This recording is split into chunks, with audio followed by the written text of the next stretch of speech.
She's one of the world's leading philanthropists with a long history of fighting infectious disease. This week on Firing Line. We plan for things as nations. We plan for earthquakes. We plan for tsunamis. We didn't plan for disease.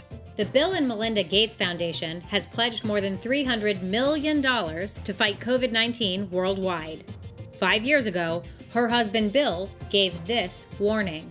If anything kills over 10 million people in the next few decades, it's most likely to be a highly infectious virus. We need to get going because time is not on our side.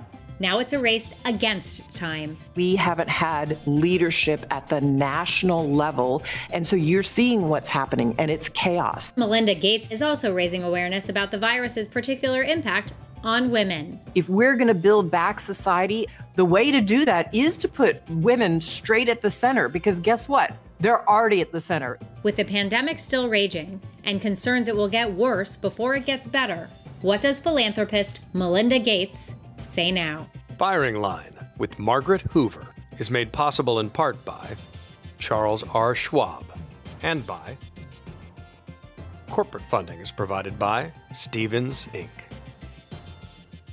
Welcome to Firing Line, Melinda Gates. Thanks for having me, Margaret. You co-founded the Bill and Melinda Gates Foundation 2 decades ago. And since then, your foundation has worked to fight global poverty and to combat infectious disease, including HIV, tuberculosis, malaria, Ebola.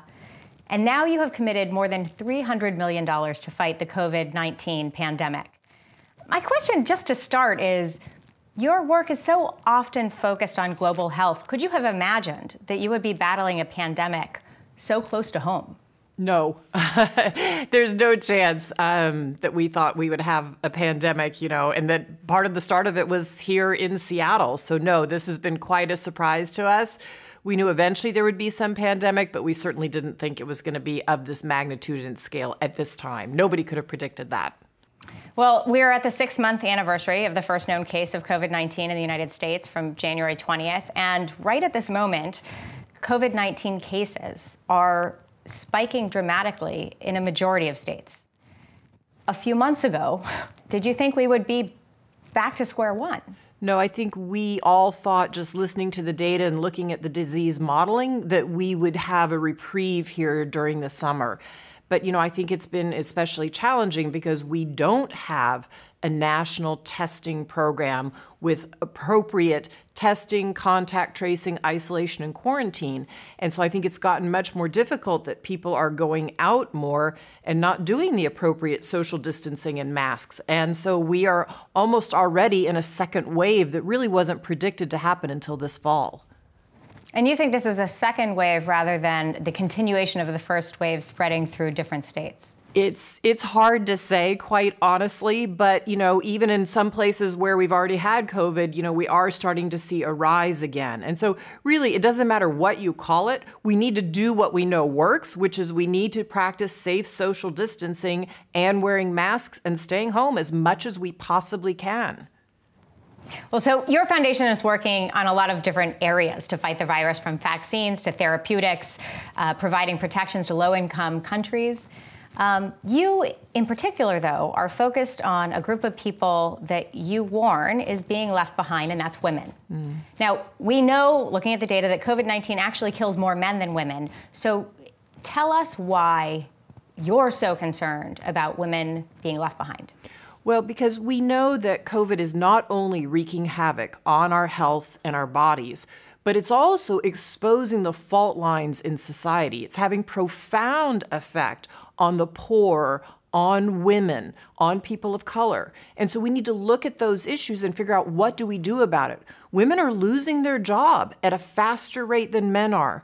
Women are the ones often who are at home caring for the elderly, trying to help the child continue to learn online, or taking care of the young and trying to get on the bus and go to their job. I mean, it's almost impossible what we're asking women to do during this time. And so we need to look at that. So you've just published a paper in Foreign Affairs. Its title is The Pandemic's Toll on Women, and it details the, quote, silent toll that the epidemic and pandemics generally have on women. You write, quote, Epidemics overwhelm health systems, and because parts of those systems devoted to caring for women are often the most fragile and underfunded, they collapse first and fastest. Early data suggests that in low and middle income nations, the cutback in maternal care during COVID-19 could claim the lives of up to 113,000 women. Explain, how do you know this? Well, we know from the Ebola epidemic, when it hit in the 4 affected countries in West Africa, you had a silent pandemic that tracked right along with it, and that was maternal deaths. And when you get more maternal deaths, you also get more childhood deaths. And so there are things we can do to keep that system up and running. A perfect example, not very expensive, but in Ethiopia, they said, okay, we know women are going to have more trouble now coming to the health system to deliver babies. So they're sending home clean birth kits so that if you give birth in your village with a midwife, you have a very inexpensive but clean home birth kit. We know those save lives. You can also say, hey, ambulances are an essential service. Some countries are saying if you can't get to a hospital by ambulance, we will instead provide a subsidy for your transport. That makes a huge difference in terms of saving a woman's life. And you say that one of the solutions is to consider reproductive health care an essential service. In other words, changing the classification to reproductive health care as an essential service will also help save lives. Absolutely. Otherwise, again, we know from the Ebola crisis, you get many, many more, millions more unintended pregnancies. Women will tell you all over the world, if they can time and space their pregnancies, they are healthier and their children are more likely to be healthy and to stay safe. You've written extensively in your book, The Moment of Lift, and also in the Washington Post and other places, about the unpaid work burden placed on women that COVID-19 exacerbates in low and middle income countries, but it also, in the United States as well. You say, even though most women now work full-time outside the home, they still spend 2 hours or more each day on household tasks and caregiving. They're 10 times more likely to stay at home with their sick children, and they're nearly 3 times as likely as fathers to quit their jobs and take care of their families. How do you have the data that's showing that COVID is increasing this trend? Well, I'm glad you asked that because data is fundamental. We have to be able to collect data to actually speak the truth and then know where to invest. But there are states, luckily in the United States, that collect sex disaggregated data so we can actually look at it. We as a foundation with many partners have finally been investing in data in low and middle income countries so we can actually collect this economic data from women and we can look at it and see exactly what the trends are. On the flip side, you can use the data then to make investments. That is smart policy. How is your foundation working to influence or mitigate some of the effects of the disparities against women in the COVID-19 pandemic? Well, we are both trying to call out, as I'm doing here, what the issues are. We're talking to governments about smart policies. As well, I think you've seen me use in the United States my voice against paid family medical leave. We're the only country, the only industrialized country in the world that doesn't have it. And if you want a woman to be able to care for a sick loved one, or let's say she gets COVID and she's an essential worker, she needs to stay home for 14 days to take care of herself and to keep others around her safe. You have to have the right policies to take care of that.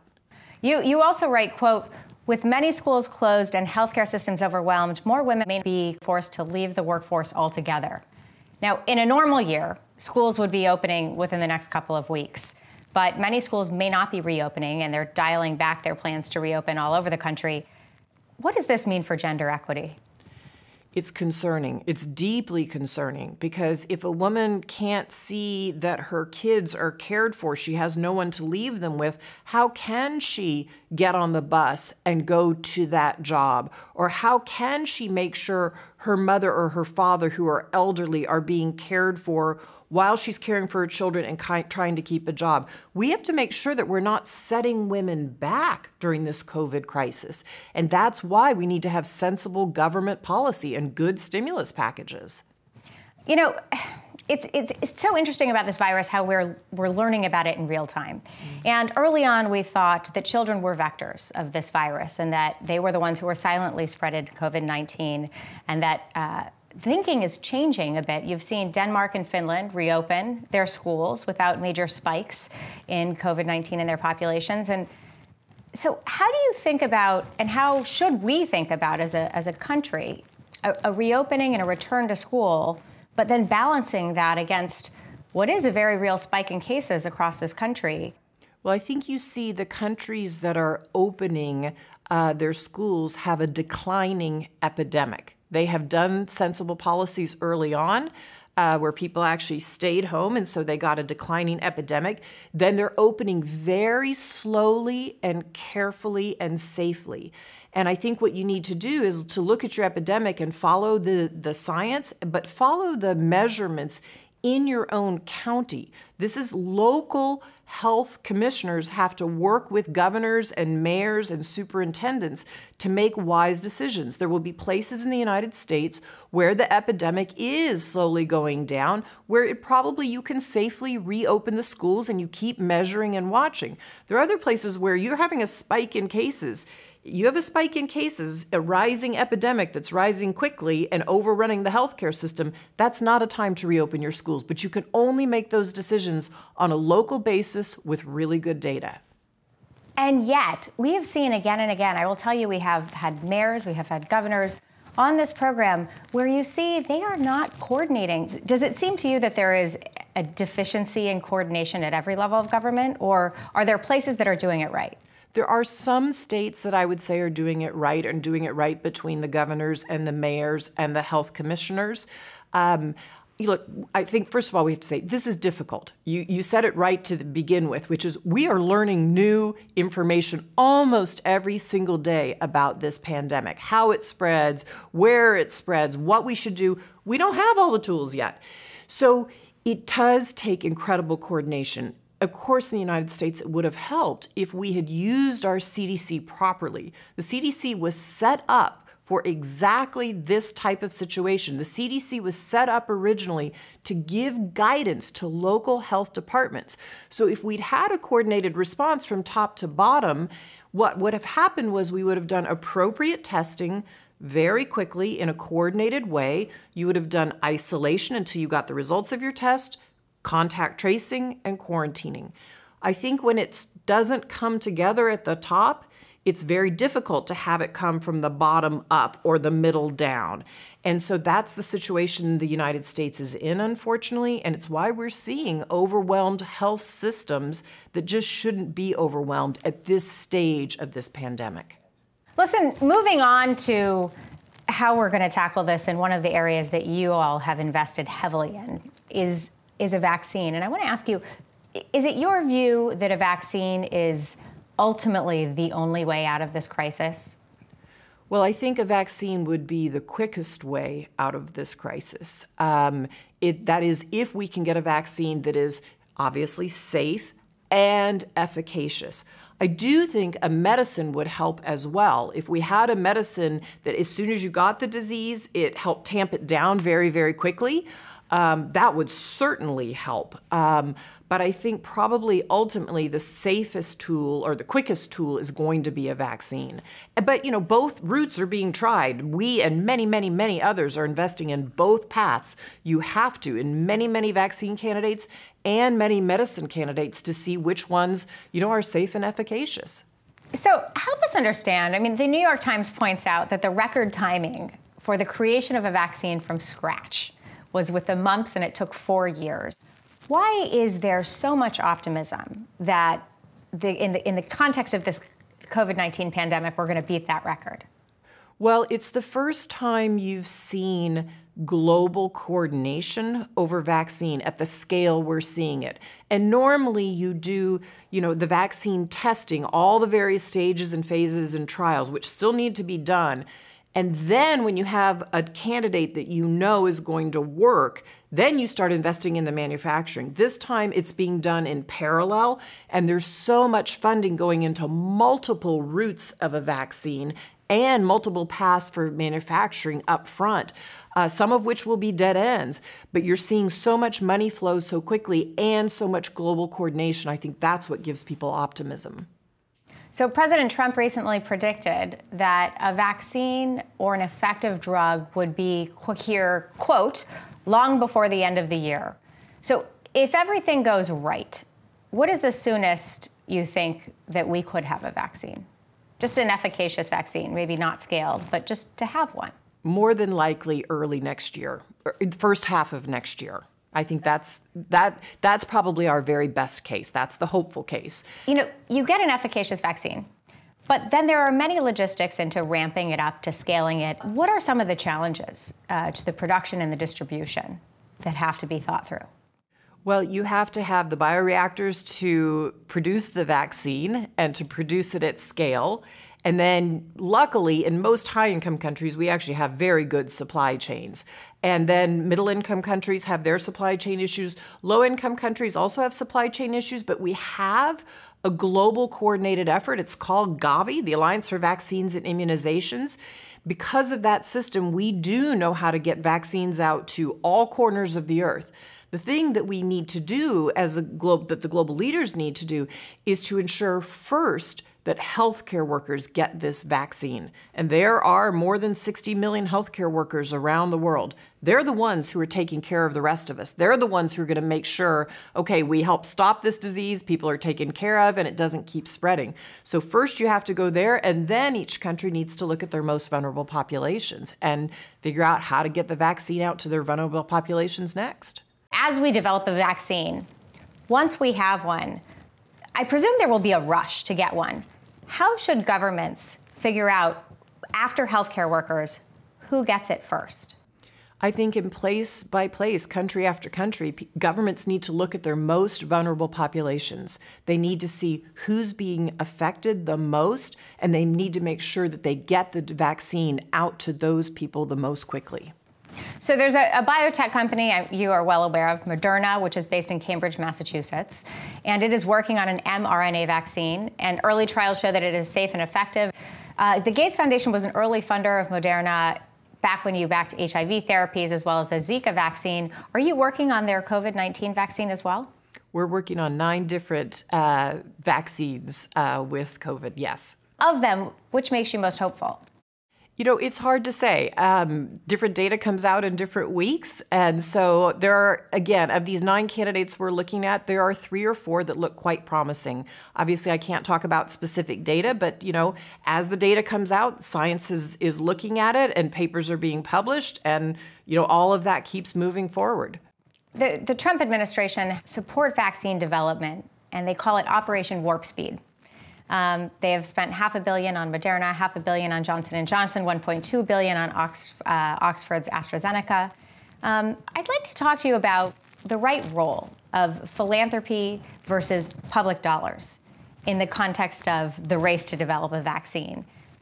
What is the most effective balance between public and private dollars for this kind of innovation?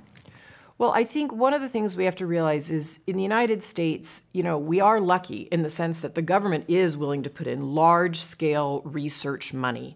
And that's appropriate. That's how many vaccines have come forward before. European governments as well put in research money. I think the role for philanthropy, though, is to make sure that this vaccine gets purchased and distributed equitably. The worst thing that could happen for the world is that the vaccine first goes out to the highest bidder. And so philanthropy's role is to say, we have global mechanisms for getting these vaccines out safely and efficaciously and to everybody. That would be Gavi, the Alliance for Vaccines and Immunization. There's also another global coalition called the Center for Epidemic Preparedness. It also has money flowing through it and research dollars and manufacturing dollars to, again, make sure we get a vaccine and that it doesn't go to the highest bidder, but that we get many, many millions of doses to cover the whole world.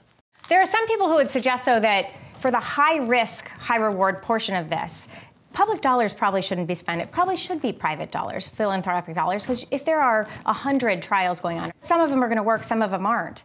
Should the public's money be spent on these high-risk prospects, or is that is that a better use of philanthropic dollars? I think it is a very appropriate role for government, and I think there's a role for philanthropic dollars. But look, no matter who the philanthropic dollars come from, they're never of the scale of government dollars. The role of philanthropy is to be catalytic. Yes, to take some risk where governments won't.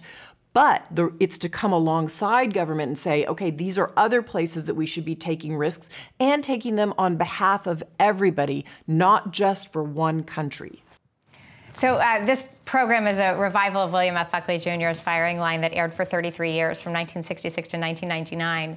And Buckley talked about this question about the federal dollars versus philanthropy and the role that philanthropy can play with William E. Simon, who was a former Treasury Secretary and was also a leading philanthropist in his day. I'd like you to take a look at this clip, and then I'll ask you on the backside about the role of philanthropy. When government funds are used for philanthropic reasons, then they have to scrutinize everything. And to scrutinize, they have to write regulations. And they have to decide how you're going to give it, who you're going to give it to. And that's the way it would go. And do we want government control over that area? I don't think so. Well, let me ask you this. Why is the inbuilt assumption there that in order to get more money to philanthropy, it has to go from the people to Washington to philanthropy? Isn't that a round trip that would seem to be unnecessary? Most definitely unnecessary. And I think $1 spent by government, maybe 10 cents or 20 cents is effective at the most. And $1 spent by an individual, he earned the money, and the rest of it, he thinks twice about where he gives the money away. Do you think there are cases where philanthropy can be more effective than government? Well, I think there's a role for both philanthropic dollars and for government dollars. Often a philanthropy can be catalytic in its role. Yes, it can usually take some risk, maybe where a government can't or won't with taxpayer dollars. But ultimately, it takes government funding to come in and fund something at scale. A perfect example is the U.S. school system, right? You know, philanthropic dollars are a tiny drop in the bucket, but they can help push on the system to make it work better. And so that is an appropriate role and use, I think, for philanthropic dollars. And then it's up to government to decide, do we think those things that were proven out are worth investing in? Another, public-private partnership is the World Health Organization. And the only reason I call it a public-private partnership is because, aside from the U.S. government, the strongest and the biggest funder of the WHO, as you well know, is the Bill and Melinda Gates Foundation. You have criticized President Trump's decision to pull back American funds from that, saying the WHO is not perfect, no institution is perfect. But when a government pulls out its funding from a major public health organization that's an international organization, is it fair to think that private philanthropy can fill that void? Private philanthropy can never fill the void of U.S. government money.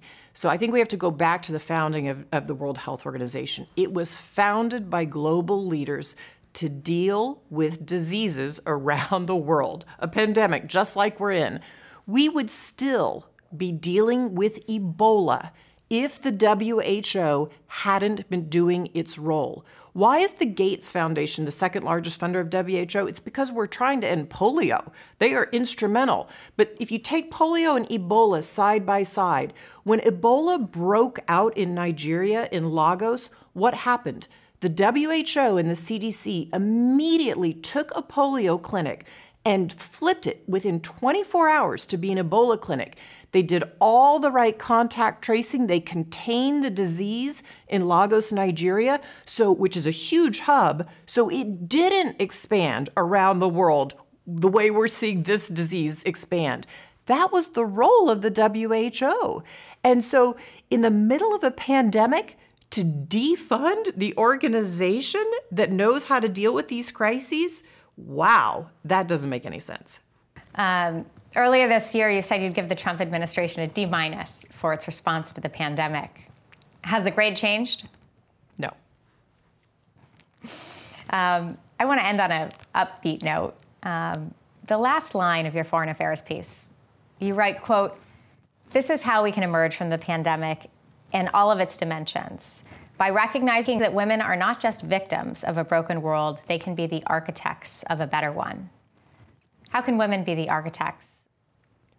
What I know is that women, when they have a seat at the table, when they have power, even in their local village, they create solutions that benefit everybody. I'm seeing women in India and Africa figure out these amazing pop-up stands that are socially distanced that help people go buy their food safely. Women have fabulous ideas because they have a lens on society that's a bit different because they're taking care of everybody else, the old and the young and themselves and their families. And so it's been no surprise to me that, quite frankly, Germany, Chancellor Angela Merkel, is doing quite well with their COVID response.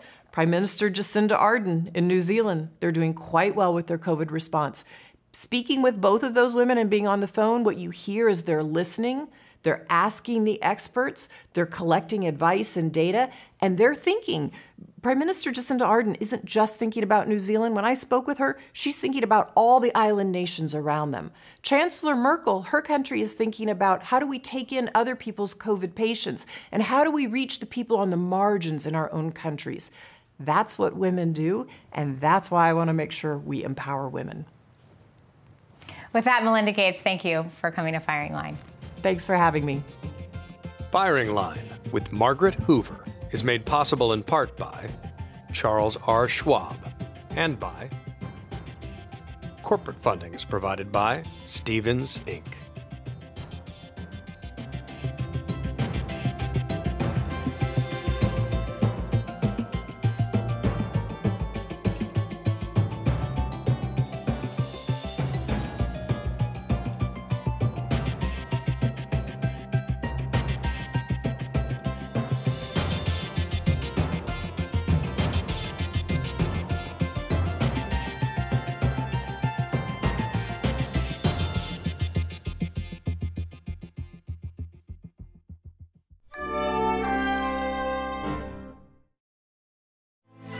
You're watching PBS.